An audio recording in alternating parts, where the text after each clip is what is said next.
My name is Hubert Devnish. I'm a linguist. I study the indigenous languages of the Caribbean. One of them is Lokono. When I think Lokono or Arawak, I think water. That means Tapakuma, Mainstay, Kapui, Mashabo, Iterabisi, or lakes in an area where Arawak used to be spoken. The Lokono historically occupied the coastal areas of Guyana and the lower reaches of its rivers. And when I think a second time of Lokono, both the language and its people, I think of a man, Uncle Kunu. His real name, Cecil Fredericks, and a fabled place of Lokono language and culture, Wakapau. In the Mainstay Tapakuma area of Essequibo, Guyana, in 2005, only 4 or 5 speakers of Lokono could be found amongst the several thousand ethnic Lokono who lived in the area.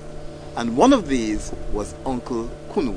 The problem was, how did we manage, or how could we manage to get to him, to hear him speak?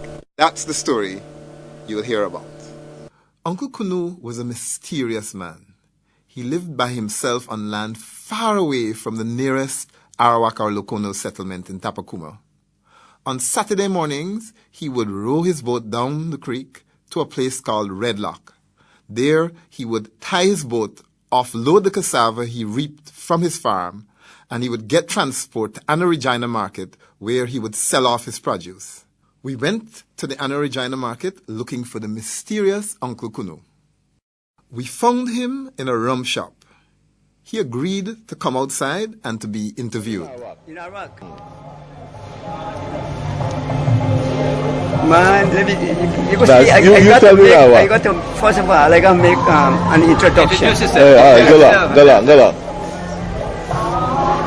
You ready? Okay, well, the English works. Go for stop here. Waman Nikada. Hey da. Wa iranabe Osada School Moro. Well, that means they will have better access than we had in our young days. Yes. School Moro, no fada. Hamarong namarita. Kena? Alright. Kya fa bari? Wamanika kuro woda. Kena washikada wa iranabe da school moro also. Hey da. In English? You can answer anyone. Okay. Well, my mother and my father is Arawak. So I have known Arawak from youth. Yes. So it's not something that I will have to learn. Both of us spend more time with mothers. And my mother speak every day through in Arawak. To you? Yes. They don't speak no other language? Just Arawak? Yes, my father was very educated, man, but he don't talk Arawak to us. No, that is a part of failure to us because he knows so much of good Arawak and he doesn't speak it to us. But the old lady, because we children just be with the mothers all the time, right? So I get the Arawak through the mother. Every day, so I could speak the Arawak now. Yeah. Tell me that in Arawak. Eh? Tell me the same story, just tell me it in Arawak. For your mother and father. But your mother and your father also. Okay, Dachi, kena doyo, kanda, lokono beda. Kena tra lokono wa akakuhuda, kena papa kanda, osakoba, emekebun. Plataku wa manisha at bare wabo, plataku wa manisha. That means we are very poor. Arawak people, you know, very poor. Kaya bari. Tomorrow, daita bari. School moro da sa kena. Shakoto kan. Wakapau is a Lokono or Arawak community on the Wakapau Creek, which is a tributary to the Pomeroon River in Essequibo, Guyana. We were told everywhere we went, if you want to hear Lokono spoken even by children, go to Wakapau. Wakapau, we heard, was the heartland of Lokono language and culture.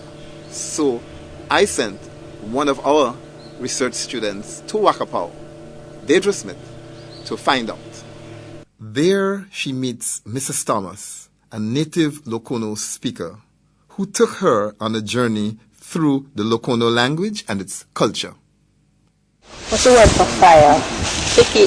Hiki. Hiki or hiki. Hiki. You know? Okay. Hiki or hiki. So suppose I want to say my fire. Oh. When you say my fire, that's Daihime. Daihime. He is in the farm. He is in his farm right now. How would I say that? Karu Lakuwanda Kokai. Right? He is in his farm right now. Iterabisi, Mainstay, Mashabo, Kapui, Tapakuma, and oh so few speakers of the Lokono language left. As these Lokono villages of the Essequibo coast sleep on the sides of these lakes, so too does the language. Are we seeing and hearing the permanent silencing of a tongue? I don't know. What do you think?